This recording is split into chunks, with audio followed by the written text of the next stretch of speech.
Hi, this is Ron from ron@dj.com. We're here for another video.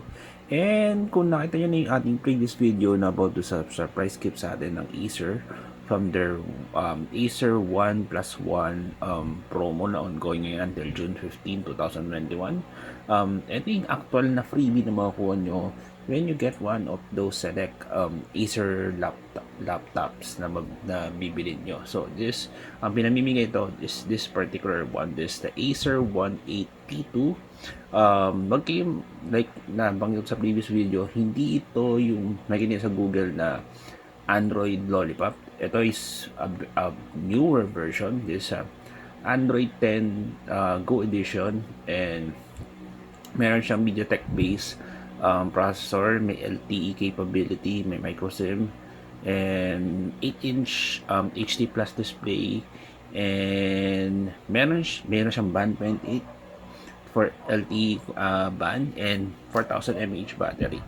So ito yung actual na device, ito yung actual na product. So i-unpack natin. So buksan lang natin this one. Nakaseal siya actual. Magbo-void siya syempre. Makikita nyo na yan, magbo-void. Talagang actual na packing yan. So dalawang puti. Alam, may kuko. To unpack on this one. No cuts. Indeed. Yan, so natanggal na natin ang actual na Farge. This one. So yan na natin. Pakawagsak ka na. Yep, yan pack this one. Mahigpit.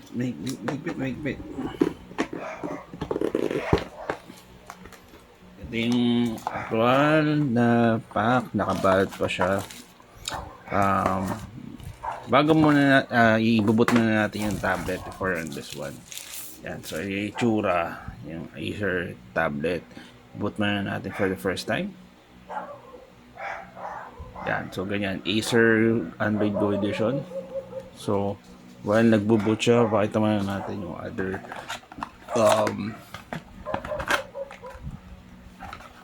contents ng box. So we got, I think this the micro or the cable. Hindi ko natin nakikita kung type C or regular USB. So I think this the charger. Medyo malaki-laki. Medyo malaki nga siya. And focus, di siya makita sa ano, pero basahin natin. It's 5 volts 1.5 amperes. So around 7.5 watts charging.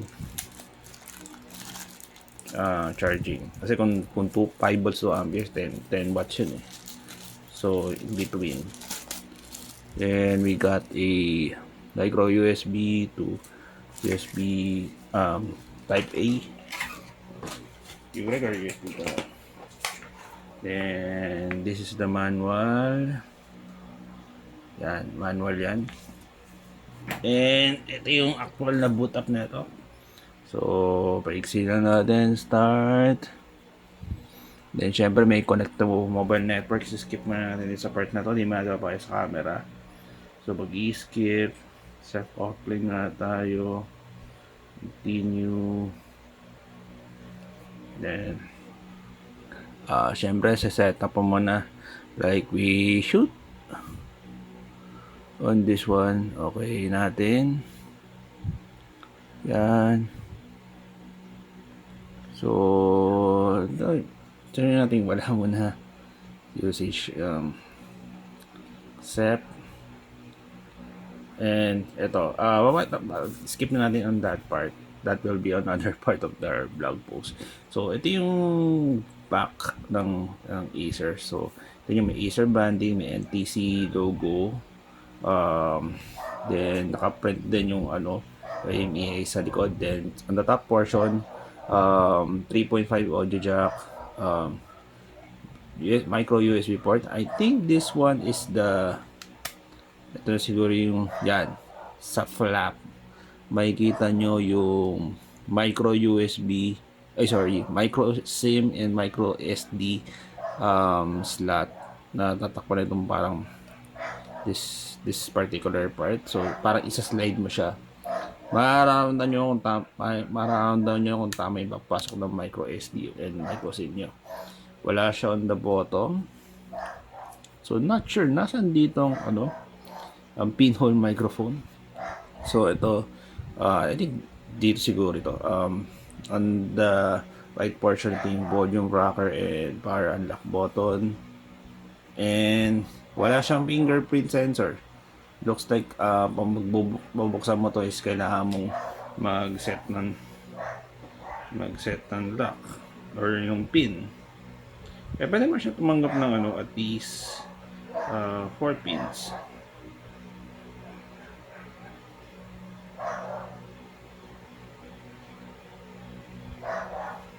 Yan. So, I think, and syempre, ito yung harapan ng device. Ito yung ito yung VGA camera. Ito nga pala is 2 megapixel rear camera. So, hindi naman natin inaasahan ng matinong camera on a tablet. So our first time to encounter this particular MediaTek 8765 processor. Nasa 8700 series siya nakikita. So, pwede natin yung itsura. Ito yung implementation ng Android 10 Go Edition. So, pero I guess siguro, medyo entry level to na processor ng MediaTek for tablets. Kasi since, why Acer chose to put in a Go Edition on this tablet? Duda ko nga na entry level to. And, syempre, meron siyang built-in na skin protector. Yan. So, tatanggalin mo na. May 2-step process yan eh. And, napakalaki nung Acer logo din this one. Pero not a problem. Magaan siya. Magaan. We have to double check kung gaano kalakas ang charge. Or sabihin, gaano ka-base too much charge out of this 4000 mAh battery. Titingnan ko yung implementation. You just swipe up and down for the up drawer. Based sa swiping, mukha nga siyang entry level na processor. Pero kung ito as a freebie do sa ongoing na Acer One plus One promo, very decent na to. Worth 6,000 na And gaya na sabi ko nga, may technique dito na pwede mong gamitin second display to eh. Which is perfect.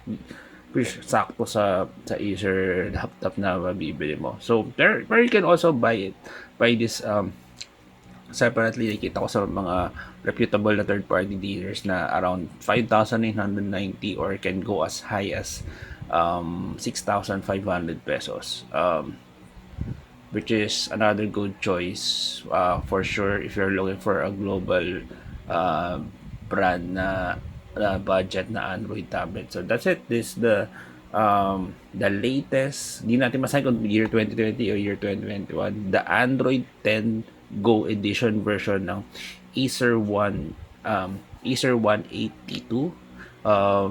Like nabanggit ko, you can get this exact tablet as a freebie if you buy one of those select Acer laptops at their ongoing Acer One plus One promo until June 15, 2021. Or also you can also buy this separately, which around 6,000 to 6,500 pesos. So that's it. Please like and follow our social media accounts at the description below, and also please like and subscribe Ronald DJ on YouTube for more tech related stuff. This Ronald DJ, thank you very much for watching.